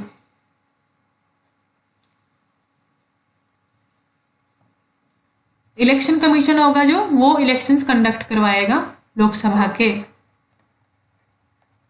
ये लिखा है इसके बारे में यहाँ पे। देखो लोकसभा में पहले, अब लद्दाख की एक है ना, तो लद्दाख पे यूटी है, अब तो जम्मू कश्मीर पे यूटी है। अब वहां पे जो पार्लियामेंट्री कॉन्स्टिट्यूएंसीज ऑर्डर 1976 है, वहां पे भी ये चीज मेंशन तो करनी पड़ेगी ना कि ये एक लद्दाख से और 5 जम्मू कश्मीर से आए हैं, तो इसलिए वहां पे भी ये चीज डालने के लिए ये चीज थोड़ी सी अमेंड करनी पड़ेगी, वहां पे चेंज लाना पड़ेगा। 12th सेक्शन बोलती है कि जितने भी मेंबर हैं लोकसभा के जम्मू कश्मीर की कॉन्स्टिट्यूंसी से जा रहे हैं, जम्मू कश्मीर JNK से पहले जो स्टेट से जो पहले JK स्टेट को रिप्रेजेंट कर रहे थे अब वो JK UT को रिप्रेजेंट कर रहे हैं। जैसे पहले हमने देखा वैसे ये भी पॉइंट है। और यहाँ पे भी टर्म्स जो है ऑफिस का वो अनअल्टर्ड है, यानी चेंज नहीं किया गया। जो टर्म है ना ऑफिस का वो वही रहेगा। अब अभी भी पार्ट वही चल रहा है। यहाँ पे लेफ्टिनेंट गवर्नर की, लेजिस्लेटिव असेंबली की और बात होगी। ठीक है, किसकी बात होगी? लेफ्टिनेंट गवर्नर की और लेजिस्लेटिव असेंबली की बात करेंगे। लेजिस्लेटिव असेंबली क्या होती है? हमारी स्टेट के अंदर की जो असेंबली होती है ना, जिसमें MLA बैठते हैं, जिसमें अपने हमारे काउंसिलर मिनिस्टर्स होते हैं, वो होती है हमारी अपनी लेजिस्लेटिव असेंबली, जो हमारे अपने यहाँ के लिए लॉज बनाते हैं। तो सेक्शन 13 कहती है कि जो 239A वाला जो आर्टिकल है ना, ये लागू होता है यूनियन टेरिटरी ऑफ पुडुचेरी के लिए। तो यही सेम आर्टिकल हमारे जम्मू कश्मीर के लिए भी अप्लाई होगा। ठीक है, 239 जो आर्टिकल है यही एप्लीकेबल होगा जम्मू कश्मीर के लिए भी। तो एग्जाम में इस तरह ये क्वेश्चन पूछा जा सकता है ऑब्जेक्टिव टाइप में, या सीधी सीधी स्टेटमेंट उठा के दे सकते हैं। ये वाली 2-3 स्टेटमेंट दे दी और बोला कि which of the following statements are correct. यहाँ पे मे भी आर्टिकल यहाँ पे कुछ और लिख दें, या पुडुचेरी की जगह पे दादरा एंड नगर हवेली लिख दें, चंडीगढ़ लिख दें। तो कुछ या तो सही देंगे या गलत देंगे, तो आपको पहचानना है। आपने सही से पढ़ लिया होगा तो पता चल जाएगा। मैं आपको ना इसको खत्म करने के साथ ही मैं एक अच्छा सा आपके लिए क्वेश्चंस का बैंक लेके आऊंगी एक किस्म का, ताकि आपको पता चल जाए कि यहाँ से क्या क्या पूछा जा सकता है, आपको पता चल जाए इंपॉर्टेंट चीजें।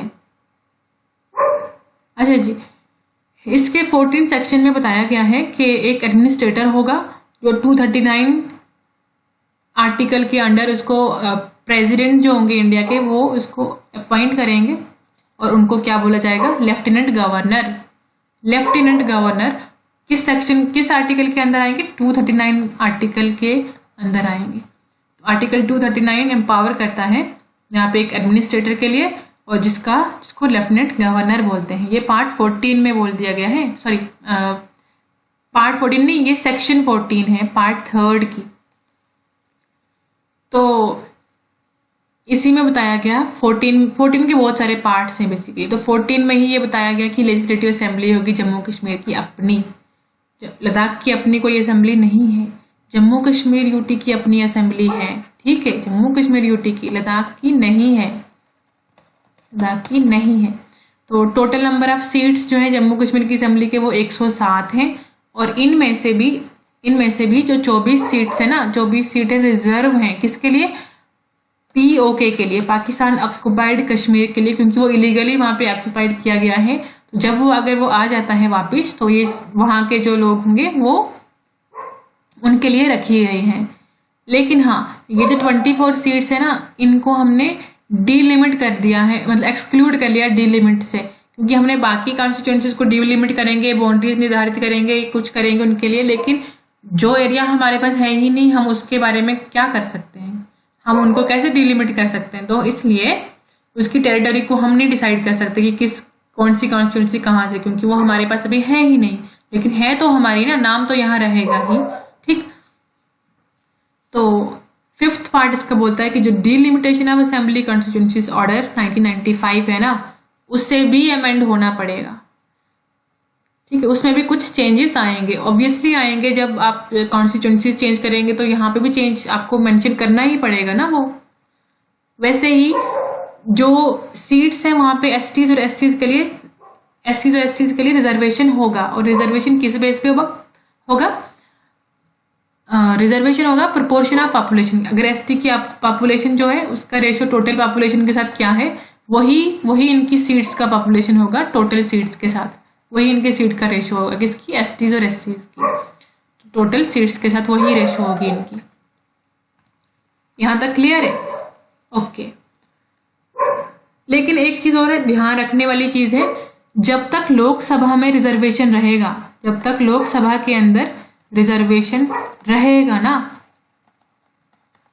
तब तक ही हमारी असेंबली के अंदर भी रिजर्वेशन रहेगा। लोकसभा में रिजर्वेशन खत्म, असेंबली के अंदर रिजर्वेशन खत्म। ये 8th पॉइंट में बोला है, 8th पॉइंट में पार्ट सेक्शन 14 के 8th सब सेक्शन में बताया गया है।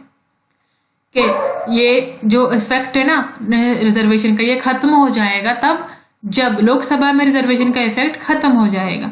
और 9th पार्ट इसका क्या बोलता है कि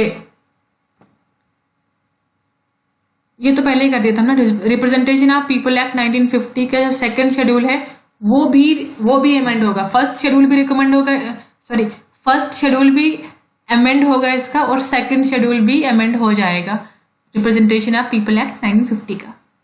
नेक्स्ट चलते हैं पार्ट 10।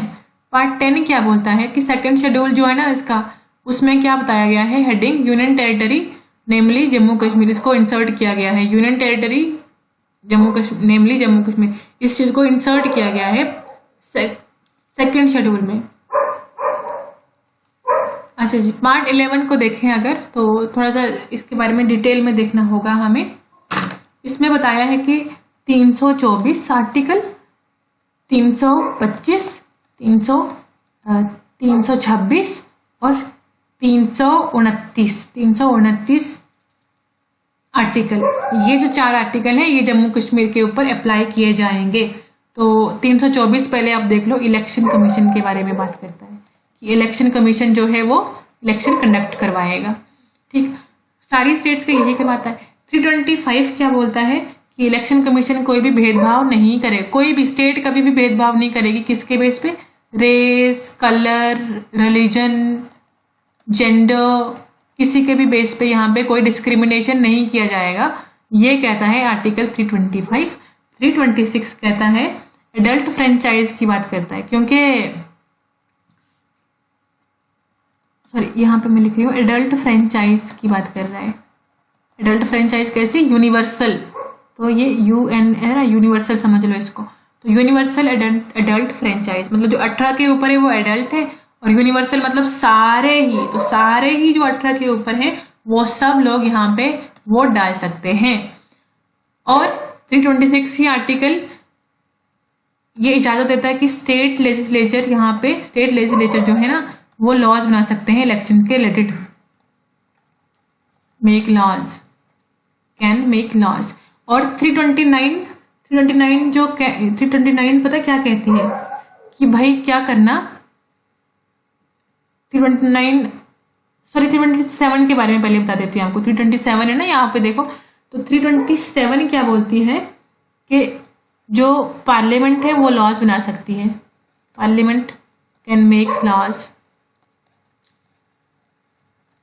और जो 329, अब 329 की बात करती हूँ मैं, ये कहती है कि जो कोर्ट है ना वो इंटरफेयर नहीं कर सकता, वो इंटरफेयर नहीं कर सकता इलेक्शंस के मामले में। ठीक है, अच्छा तो अब यहाँ हमें क्या याद रखना है, यहाँ बताया कि ये सारे लॉज इंडिया के जो हैं ये अप्लाई हो जाएंगे जम्मू कश्मीर की यूटी के ऊपर।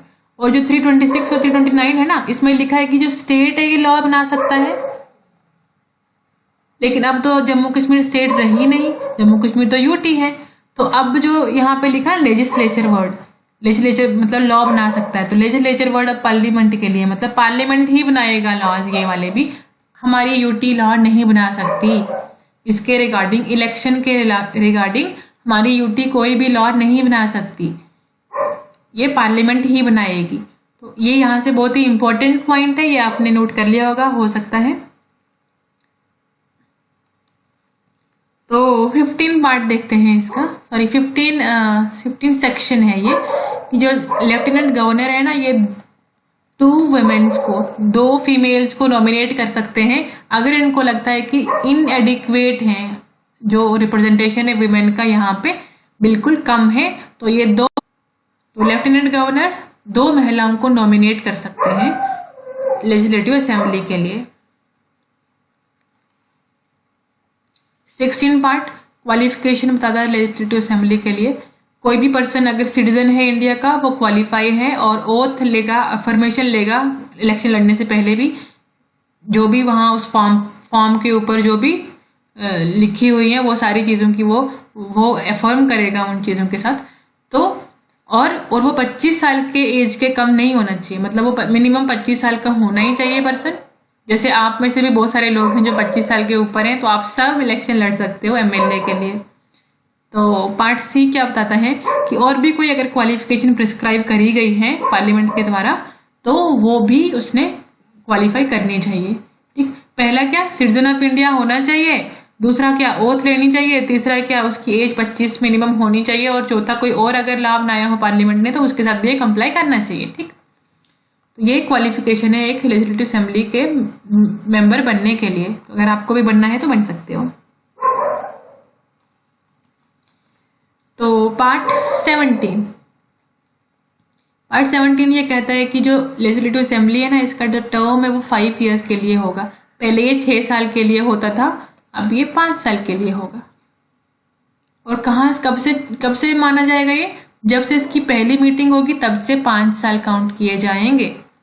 अच्छा, तो 18 सेक्शन में क्या बोला कि जो लेफ्टिनेंट गवर्नर है ना, ये time to time legislative assembly को बुलाते रहेंगे और या मीटिंग के लिए, ठीक है, समन करेंगे असेंबली को कि यहाँ पे आओ मीटिंग के लिए टाइम टू टाइम। लेकिन एक चीज याद रखना, 6 महीने, जैसे लेट्स से आज कोई मीटिंग हुई और हमने डिसाइड कर दिया कि हम 6 महीने के बाद नेक्स्ट मीटिंग करेंगे, तो इस दरमियान गवर्नर, लेफ्टिनेंट गवर्नर साहब जो है ना, डिस्टर्ब नहीं कर सकते, इंटरफेयर नहीं कर सकते। जब डिसाइड किया है नेक्स्ट मीटिंग कब होगी, सिर्फ तभी मिल सकते हैं।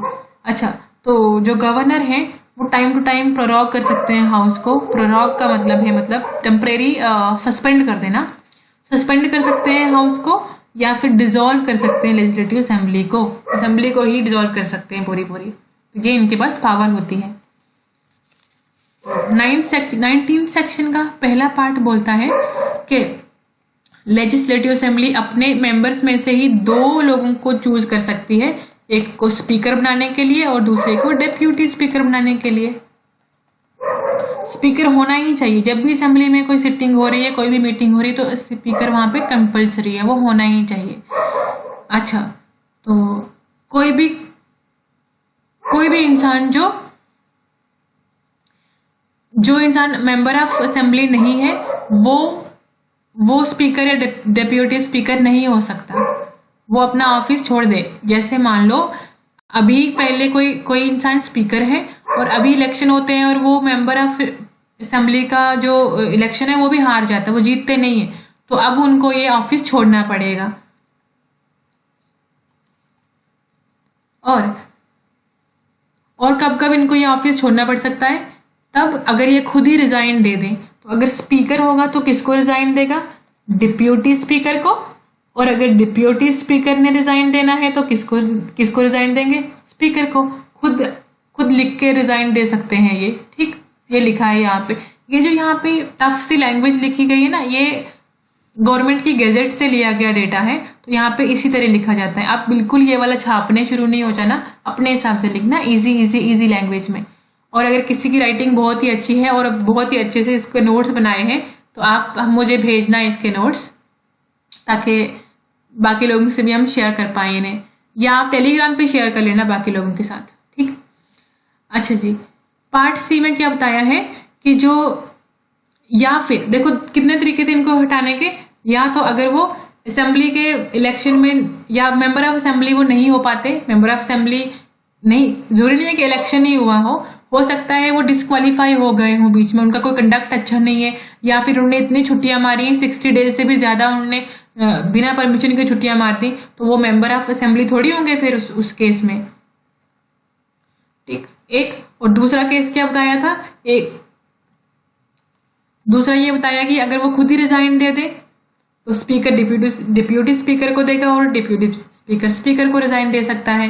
तो अगर ये रिजाइन देते थे, या फिर इनको रेजोल्यूशन के थ्रू असेंबली एक रेजोल्यूशन पास करे और मेजोरिटी से अगर वो पास हो जाए तो तब भी स्पीकर को हटाया जा सकता है।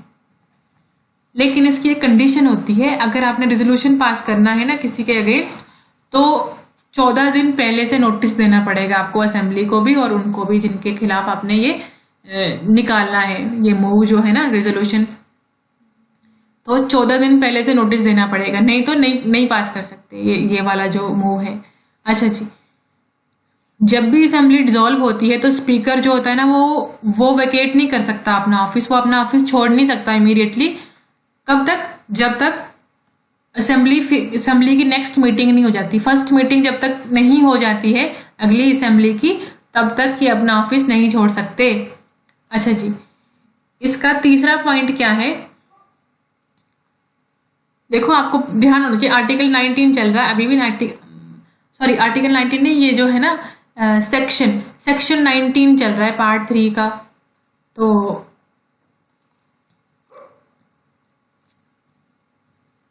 अच्छा, तो एक और इम्पोर्टेंट पॉइंट है, जब स्पीकर का ऑफिस वैकेंट है, मतलब स्पीकर ने रिजाइन कर दिया या उनको निकाल दिया गया, तो स्पीकर का ऑफिस वैकेंट है, तो उस टाइम में जो इनकी आएगा, कौन परफॉर्म करेगा ड्यूटी? तो डिप्यूटी स्पीकर, ठीक। और जब डिप्यूटी स्पीकर भी का भी ऑफिस वैकेंट होगा, तब कौन करेगा, तब कौन परफॉर्म करेगा यहाँ की ड्यूटीज? कोई ऐसा मेंबर जिसको लेजिस्लेटिव असेंबली ने चुना हो, रूल्स के हिसाब से, रूल्स ऑफ प्रोसीजर जो भी है ना असेंबली के, उनके हिसाब से जिसको डिटरमाइन किया हो, वो पर्सन यहाँ पे अब ये वाले जो फंक्शन परफॉर्म करेंगे, ठीक। अच्छा, अगर वो ऑफिस वैकेंट नहीं है, अगर डेप्यूटी स्पीकर हैं या स्पीकर हैं लेकिन उस दिन एब्सेंट है, जिस दिन मीटिंग होनी उसी दिन एब्सेंट है, अब क्या करेंगे? तो अगर तो स्पीकर एब्सेंट है तो डेप्यूटी स्पीकर यहाँ पे काम करेंगे, दोनों एब्सेंट है तो क्या करें? तो वहां भी वही चीज, ऐसा पर्सन जिसे रूल्स के प्रोसीजर के हिसाब से असेंबली ने डिटरमाइन किया है, वो यहाँ पे काम कर सकते हैं इनकी जगह पे। या फिर अगर उनको ऐसा भी कोई नहीं मिलता, रूल्स के हिसाब से भी कुछ नहीं बन रहा है, तो कोई भी पर्सन वो आपस में मिलकर डिटरमाइन कर सकते हैं, आपस में से ही, लेजिस्लेटिव असेंबली में से ही तो उठाना होता है कोई पर्सन, तो किसी को भी वहां पे वो बना देंगे स्पीकर उस मीटिंग के लिए पर्टिकुलरली। अच्छा जी, तो 5th सब सेक्शन में क्या लिखा है कि यहाँ पे स्पीकर और डिप्यूटी स्पीकर की सैलरी भी होगी, और देगा कौन? लेजिस्लेटिव असेंबली खुद डिसाइड करेगी कितनी सैलरी होगी। और जब तक लेजिस्लेटिव असेंबली इस हालत में नहीं है कि वो डिसाइड कर पाए, अभी तक ऐसा कोई प्रोविजन नहीं बना है, तो यहाँ पे लेफ्टिनेंट गवर्नर जो है ये ऑर्डर निकालेंगे और ये डिटरमाइन करेंगे इनकी सैलरी। किसकी सैलरी? स्पीकर और डिप्यूटी स्पीकर की। तो 20वीं सेक्शन क्या बोलती है कि जो लेजिस्लेटिव असेंबली है, while any resolution of the removal of speaker from his office is under consideration। देखो ये ना बहुत इंपॉर्टेंट पॉइंट है, इसको ध्यान से सुनना। यहाँ पे मैंने थोड़ा आधा ही लिखा हुआ है, अभी मैं आगे पूरा समझा देती हूँ।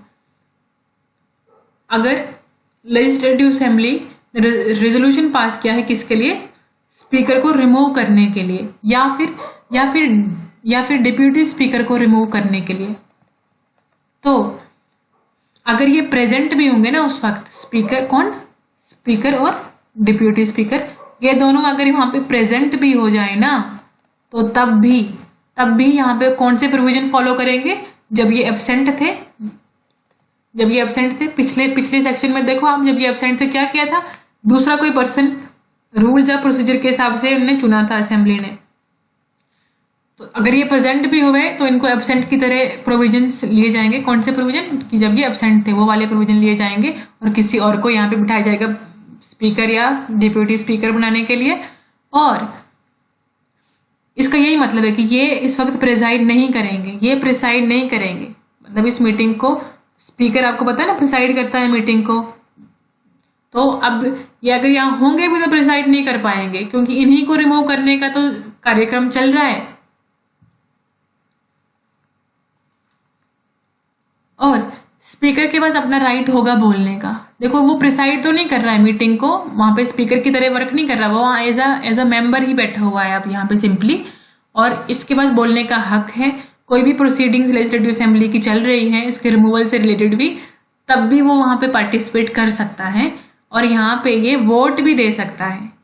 लेकिन ये वोट देगा फर्स्ट इंस्टेंस में, ये इक्वालिटी ऑफ वोट्स के टाइम में वोट नहीं दे सकता। देखो यूजुअली क्या होता है ना, जो स्पीकर होते हैं तो फर्स्ट इंस्टेंस में वोट नहीं देते हैं, फर्स्ट इंस्टेंस में मेंबर्स वोट देते हैं। देखो क्या होता है, ये है कोई लॉ, मान लो इसके कुछ लोग सपोर्टर हैं, और कुछ लोग इसके अगेंस्ट हैं, ठीक है। तो अभी वोट हुए जब, तो इसमें सारे ही मेंबर वोट करेंगे एक्सेप्ट कौन? एक्सेप्ट कौन? स्पीकर। स्पीकर इसमें वोट नहीं करेगा। लेकिन अगर यहाँ पे टाई हो जाती है, मतलब इनके जो वोट हैं सपोर्टर्स के वो अगेंस्ट वालों के बराबर है, तो अब स्पीकर वोट करेगा। अब स्पीकर क्या करेगा? वोट करेगा।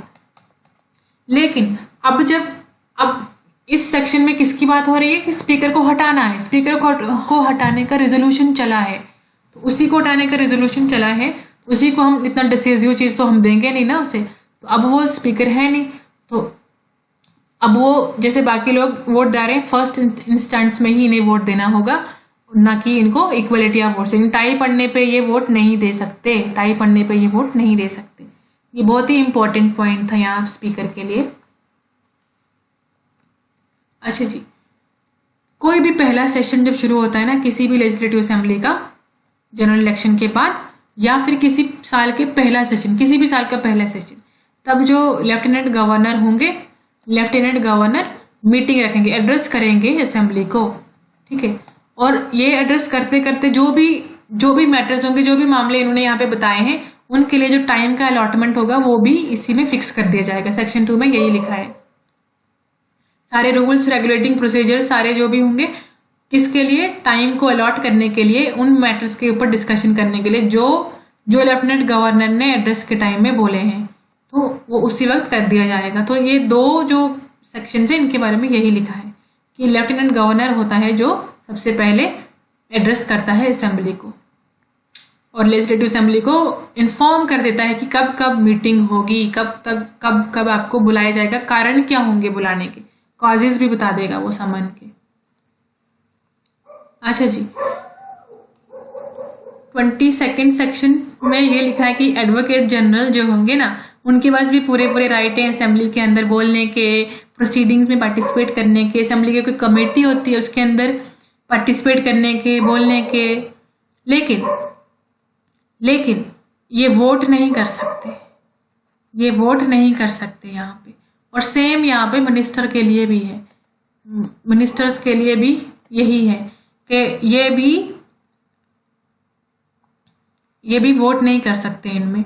ये आर्टिकल 22 में लिखा, सॉरी सेक्शन 22 में लिखा हुआ है। ये मैं नहीं कह रही, कि सेक्शन 22 खुद कह रही है। अच्छा जी, सेक्शन 23 इसमें क्या लिखा है कि जो लेफ्टिनेंट गवर्नर जब एड्रेस करते हैं ना असेंबली को, तो उस टाइम में ये अटेंडेंस भी ले सकते हैं, may take attendance. Lieutenant governor may take attendance, उसकी अपनी मर्जी है, जितने भी मेंबर्स हैं लेजिस्लेटिव असेंबली के उनकी अटेंडेंस वो ले सकते हैं। अच्छा जी, सेकंड इसका सब सेक्शन क्या कहता है कि लेफ्टिनेंट गवर्नर मैसेज भी भेज सकते हैं। लेफ्टिनेंट गवर्नर मैसेज किसको भेज सकते हैं? असेंबली को। और असेंबली को भी जल्दी से उस इशू के ऊपर बात करनी होगी, उस इशू के ऊपर उसको सोचना होगा उसके बारे में, ठीक है। तो असेंबली उस मैसेज का मतलब उसको रिप्लाई देना ही होगा। Assembly with all its convenient dispatch consider any matter required by the message to be taken into consideration. तो वो जल्द से जल्द इसको कंसिडरेशन में लेंगे।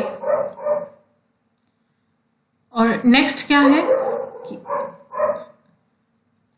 हर मेंबर लेजिस्लेटिव असेंबली का कोई भी मेंबर लेफ्टिनेंट गवर्नर के सामने ओथ लेगा अपनी सीट लेने से पहले। सिंपल, ये तो सिंपल है, पहले भी हमने इसके बारे में बता दिया था। और कौन सा शेड्यूल कहता है इसके बारे में? शेड्यूल 4 कहता है इसके बारे में, अभी हमने पहले देखा था।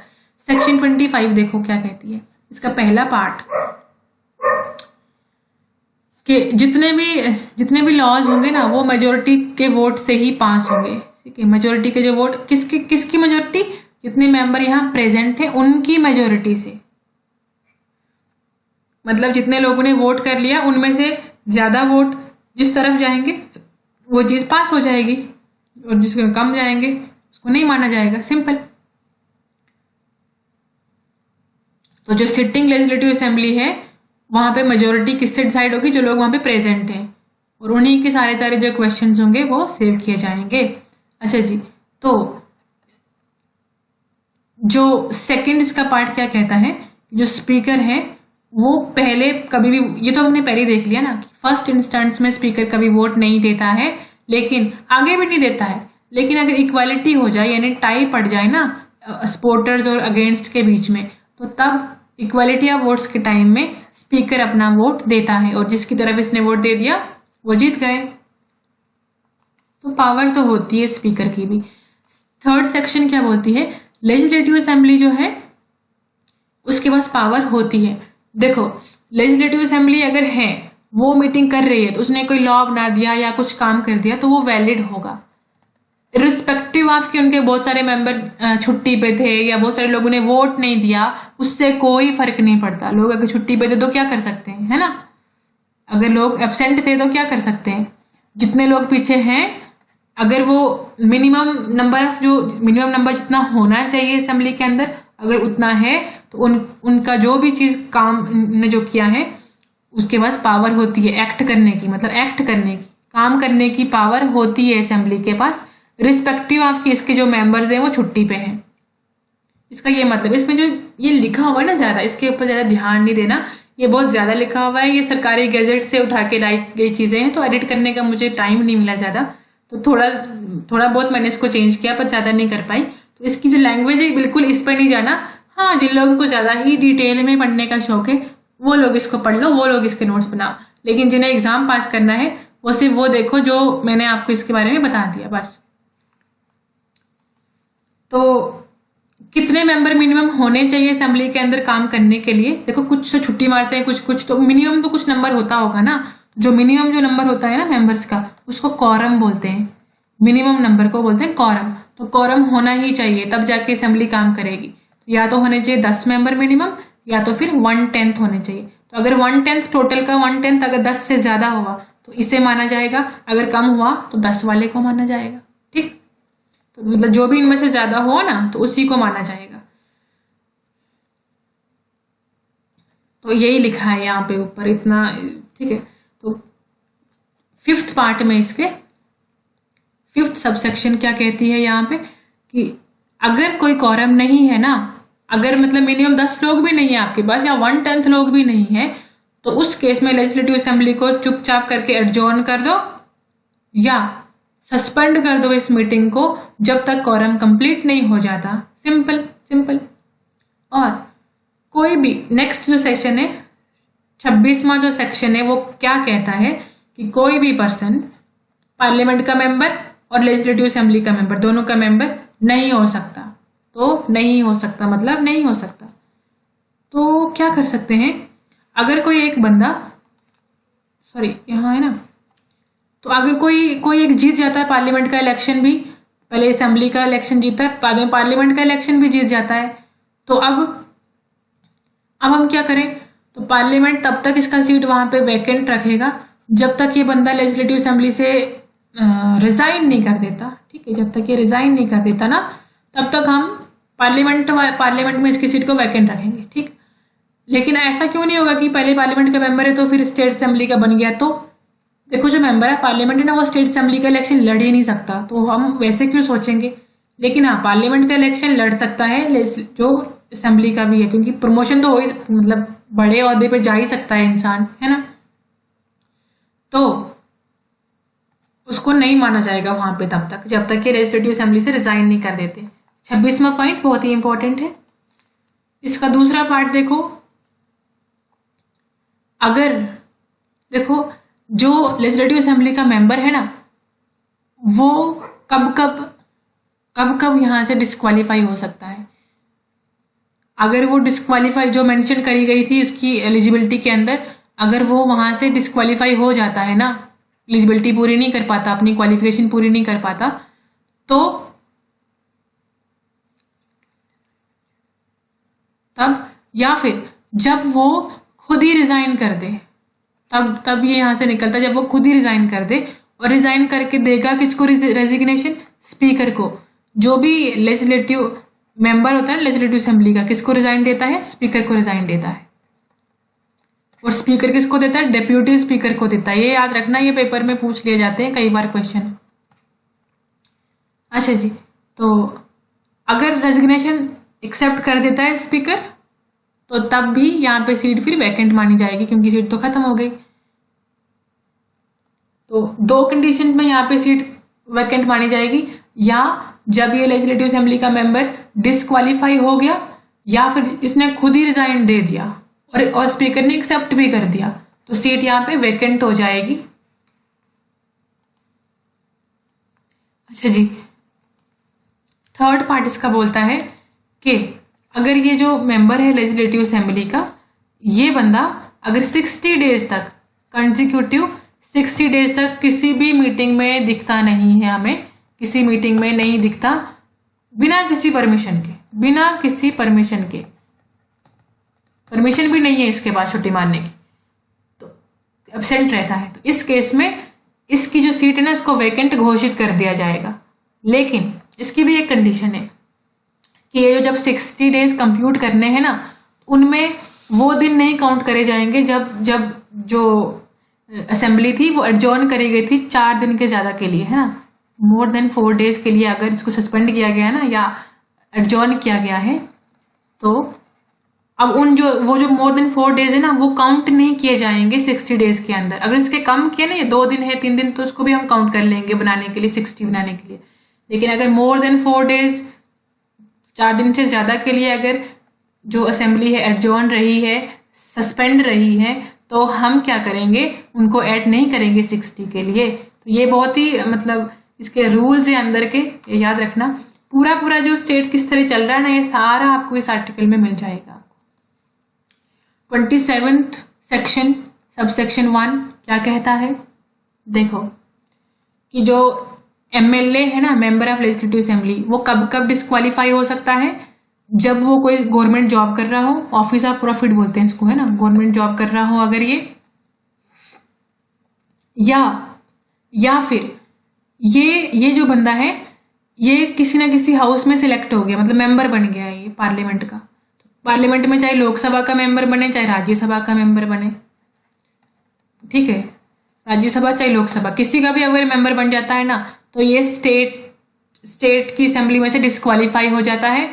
और अगर या तो फिर ये ऑफिस ऑफ प्रॉफिट कोई जॉब कर रहा है, तो उस टाइम में भी ये यहाँ से डिस्क्वालीफाई कर दिया जाता है। तो ये इसकी डिस्क्वालिफिकेशंस हैं। ये 27वीं सेक्शन के पहले पार्ट में इसके बारे में बता दिया गया। इसका दूसरा पार्ट क्या बोलता है कि member of legislative assembly shall not be deemed to hold, अगर कोई बंदा बन गया लेजिस्लेटिव असेंबली, लेकिन उसके बाद अब उसको वो ऑफिस छोड़ना पड़ेगा, वो होल्ड नहीं करके रख सकता उस ऑफिस को, ठीक। तीसरा इसका पॉइंट क्या है कि अगर कोई क्वेश्चन उठता है ना कि कोई बंदा डिस्क्वालीफाई हो, मतलब किसी को डिस्क्वालिफिकेशन के बारे में कोई क्वेश्चन उठता है, ये बंदा क्वालिफाई कर रहा है कि नहीं या डिस्क्वालीफाई कर रहा है, तो ऐसे में सीधा ये जो क्वेश्चन चला जाता है किसके पास, गवर्नर के पास। डिस्क्वालिफिकेशन का जो क्वेश्चन है ना, ये गवर्नर के पास चला जाता है। कौन से गवर्नर, लेफ्टिनेंट गवर्नर के पास। तो जो लेफ्टिनेंट गवर्नर होते हैं इनका फाइनल होता है डिसीजन, इनका डिसीजन होता है फाइनल।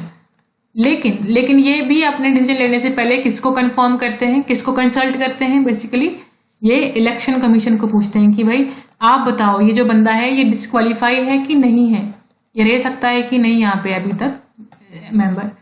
तो इलेक्शन कमीशन की जो बात है ना उसको मानते हैं ये, इलेक्शन कमीशन का जो ओपिनियन होगा उसके अकॉर्डिंग ही डिसीजन देंगे लेफ्टिनेंट गवर्नर साहब, ठीक।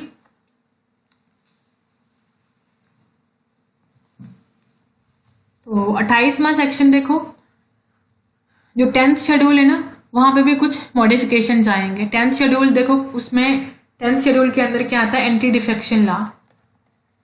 एंटी डिफेक्शन लॉ आपको पता है क्या होता है, पार्टी बदलना। जैसे एक पार्टी ने एक बंदे को बहुत प्रमोट किया, उसको नाम दिया, उसको सब कुछ दिया, जब वो जीत जाता है, जीतने के बाद ले किसी और पार्टी में जाके मिल गया, तो ये चीज ना हो, इसको रोकने के लिए एंटी डिफेक्शन लॉ बनाया गया है जो 10th schedule of Indian constitution में आता है।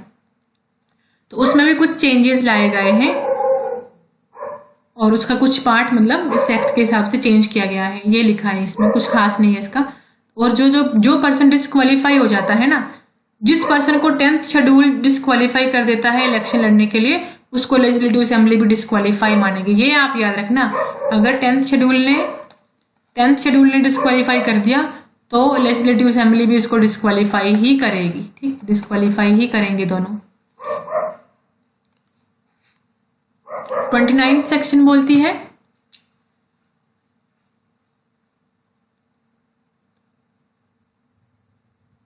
अगर कोई पर्सन लेजिस्लेटिव असेंबली में बैठता है और उसके पास रिक्वायरमेंट्स नहीं है, मतलब वो क्वालिफाइड ही नहीं है इस असेंबली में बैठने के लिए, और वो जानता भी था, वो जानता था कि वो क्वालिफाइड नहीं है, फिर भी वो बैठा, तो उसको ईच डे के हिसाब से पेनल्टी देनी पड़ेगी यूनियन टेरिटरी के लिए। कितनी?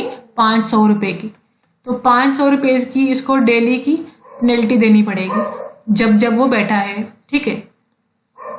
और 30 सेक्शन 30 का पहला पार्ट बोलता है कि आप लेजिस्लेटिव असेंबली के अंदर कुछ भी बोलो, आपको फ्रीडम ऑफ स्पीच है, गालियां दो, शायरी करो, तंज कसो एक दूसरे को, जो कि देखने को मिलता भी है यूजुअली, तो कुछ भी बोलो, हंसो, जोक मारो, जो भी बोलना है बोल सकते हैं। कोई क्रिमिनल प्रोसीडिंग नहीं चलने वाली है, कुछ भी बोल दो वहां पे। असेंबली के बाहर कुछ भी बोलो, चल पड़ेगा केस एकदम से, लेकिन असेंबली के अंदर डिस्कशन के टाइम में कुछ भी बोलो, फ्रीडम ऑफ स्पीच रहेगा। ये बहुत बड़ा अच्छा फीचर होता है, ये लोकसभा में भी ऐसे ही होता है। तो कोई भी मेंबर लायबल नहीं होगा, कोई भी क्रिमिनल प्रोसीडिंग नहीं चलेगी इनके खिलाफ अगर इन्होंने कुछ भी कहा है, या किसी भी मुद्दे के ऊपर वोट किसी के अगेंस्ट भी वोट दे सकते हैं, और सपोर्ट में भी वोट दे सकते हैं किसी के भी। तो कोई भी इनके ऊपर क्रिमिनल प्रोसीडिंग यहाँ पे नहीं चलेगी, कोई मसला ही नहीं है, कुछ भी बोलो। और इतना डिटेल में ऊपर पढ़ने की जरूरत नहीं है, जो मैंने बोला वही रखो आप। मैंने कहा ना, मुझे एडिट करने का टाइम नहीं मिला इसको, ज्यादा थोड़ा बहुत मैं कर पाई हूँ। और देख रहे हैं जो सरकारी गैजेट है ना, उसके ऊपर ये रंग बिरंगे नहीं है, ये मैंने रंग बिरंगे बनाए ताकि आपको ये दूर से दिखने चाहिए। तो थर्ड पार्ट इसका क्या बोलता है कि जितने भी पावर्स हैं लेजिस्लेटिव असेंबली के पास, प्रिविलेजेस हैं, इम्यूनिटीज हैं, वो बिल्कुल वैसे ही हैं जैसे कि लोकसभा में है, जैसे लोकसभा के पास है, ठीक है। लोकसभा के मेंबर जो पावर्स या इसकी जो कमिटीज जो पावर्स एंजॉय करती हैं, वो सारी पावर्स लेजिस्लेटिव असेंबली के मेंबर्स भी एंजॉय करते हैं। इसका ये मतलब हुआ। अच्छा जी, क्वेश्चन नंबर इसका जो पार्ट सब सेक्शन 4 है ना, तो ये क्या बोलता है? इससे पहले जो हमने बोला फ्रीडम ऑफ स्पीच है और क्रिमिनल प्रोसीडिंग नहीं चलेगी, और जो इम्यूनिटीज हैं लोकसभा की तरह, वो सारे किस किस को मिलेंगे? ऐसा पर्सन जो असेंबली के अंदर बोल सकता है, जो असेंबली की प्रोसीडिंग में पार्टिसिपेट कर सकता है, और इसकी किसी कमेटी का मेंबर हो सकता है, वो सब लोग इन तीनों चीजों चीजें इनके ऊपर अप्लाई हो जाएंगी, ठीक। ये तो सिंपल ही था पहले वाला इंपॉर्टेंट था ज्यादा। तो जो 31 है, इसके आगे हम कल पढ़ेंगे, ठीक है। आज का इतना ही, नेक्स्ट वीडियो में हम इसके बारे में बात करेंगे।